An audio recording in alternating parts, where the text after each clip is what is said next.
নির্বাচনী এলাকা নম্বর রাঙামাটি। ওখানে মোট ভোট কেন্দ্রের সংখ্যা আছে 214টি। আমরা 74টা কেন্দ্রের ফলাফল পেয়েছি।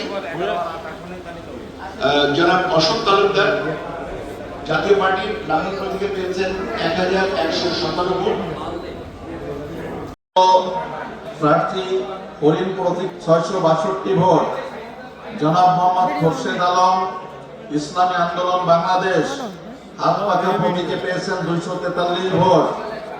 জনাব মোহাম্মদ তোজাম্মেল হক স্বতন্ত্র প্রার্থী ঘোড়া প্রতীকে পেয়েছেন 8031 ভোট।